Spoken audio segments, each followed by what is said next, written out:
The Empire didn't attack Earth because it was strong. They attacked because Earth was quiet. No ancient fleets, no planet-cracking weapons, no signs of galactic dominance. Just a small blue world that refused to join and refused to fear. So the Empire did what it always did. It pushed where it believed Earth would break. Intro, they studied humanity for decades. Our divided governments, our fragile alliances, our outdated warships barely holding together with upgrades and hope. To the Empire, Earth wasn't a threat. It was a weak link, a soft world protected only by myth and stubborn pride. What they never understood, what no empire ever does, is that humanity doesn't hide its greatest weapons in space. It buries them, and when the Empire finally struck what it believed was Earth's weakness, they didn't break us, they woke us up.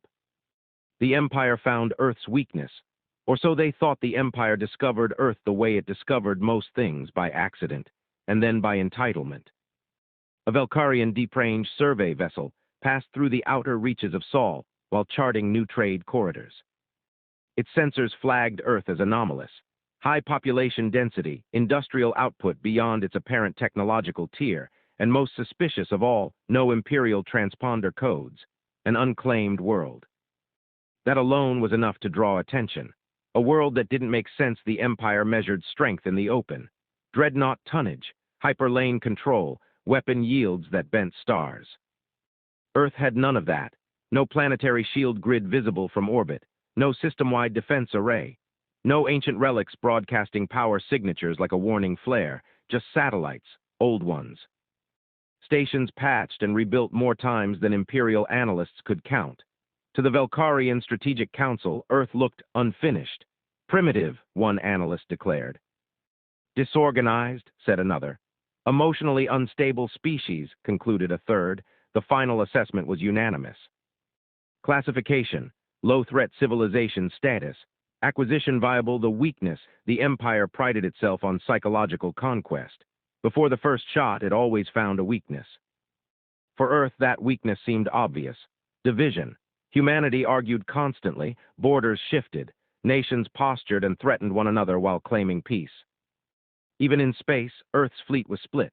Coalition ships bearing different flags, incompatible command protocols, outdated hulls struggling to stay relevant in a galaxy that had long moved on. The Empire believed it had found the pressure point. Break the alliances, the planet would fold. First contact, Imperial style. The Imperial fleet arrived without warning.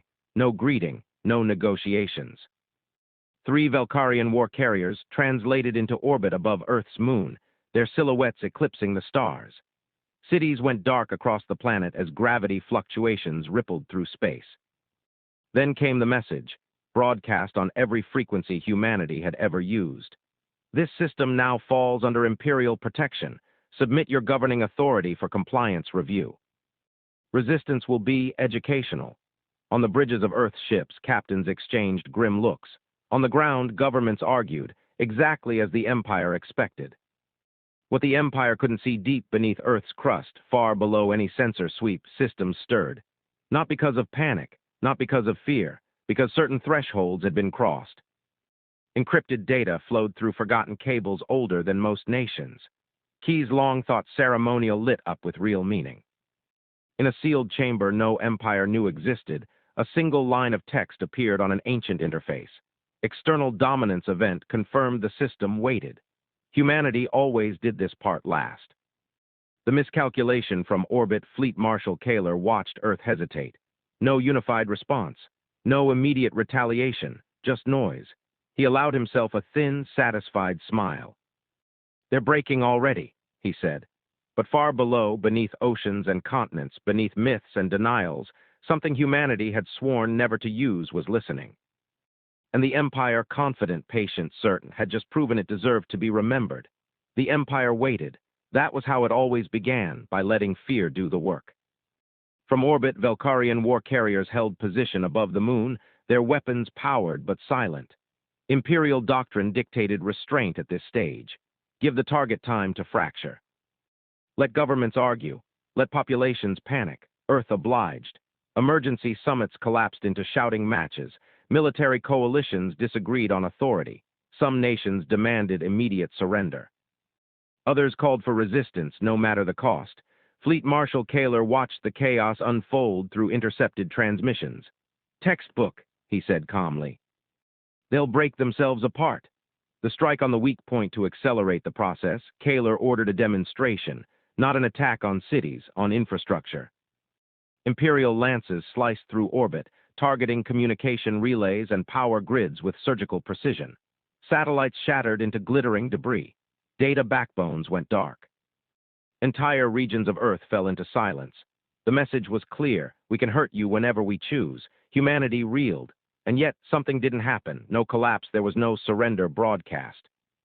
No unified plea for mercy. Instead, the chaos stabilized. Local systems switched to backups the Empire hadn't detected. Military units executed drills older than modern command structures. Civilian networks rerouted through channels designed to survive total blackout. Kaler frowned. "These protocols," he said slowly, "they're not improvised." "No, sir," an officer replied. "They're ancient." Below the noise far beneath Earth's surface, past layers of bunkers and forgotten vaults, a chamber long sealed began to hum. Lights dim and amber, activated along curved walls carved with warnings in a dozen dead languages. Inside stood a construct the Empire would never have recognized as a weapon. No cannons.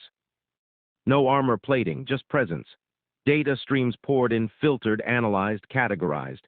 The system ignored the surface panic. It did not care about politics. It cared about patterns. Observed behavior. Imperial dominance model projected outcome. Human extinction 87.3%. Authorization keys activated one by one. Not from one government, from all of them. The moment that changed everything on the Imperial ascendancy, alarms chirped softly. "Fleet Marshal," a sensor officer said, confused. "Our targeting resolutions are fluctuating." Kaler turned. "Interference?" "No, sir. Space itself isn't resolving consistently around the planet." Kaler stared at the tactical display. Earth hadn't fired, but something had shifted. A weapon that does shoot the first Imperial strike followed doctrine. A focused energy beam, strong enough to cripple a continent, was fired toward an uninhabited region of Earth's atmosphere. It never arrived. Mid-flight, the beam diffused, not exploded, not blocked. It simply lost coherence, scattering into harmless radiation. The bridge fell silent. "Fire again," Kaler ordered sharply. The second shot failed the same way. So did the third. "Fear at last, sir," an officer whispered. "We can't lock reality around the target." Kaler felt something unfamiliar creep into his thoughts. Doubt Earth was not defending itself. It was refusing to be interacted with. And deep below the planet's surface, the system humanity called its last mistake completed another calculation. The Empire had found Earth's weakness, but it had mistaken restraint for inability. The Empire thought it had cornered humanity. They had not.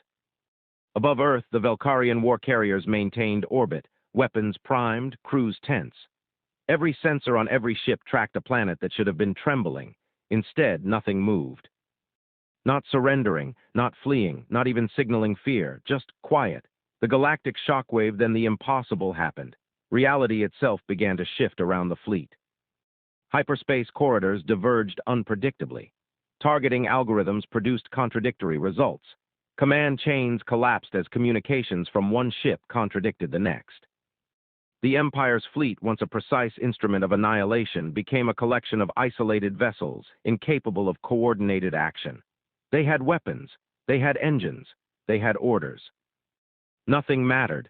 Every Velkarian admiral watching the tactical display knew the same truth simultaneously.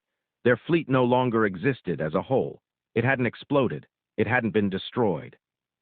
It had been erased from coordination itself. Panic, for the first time in millennia, entered the Imperial mind.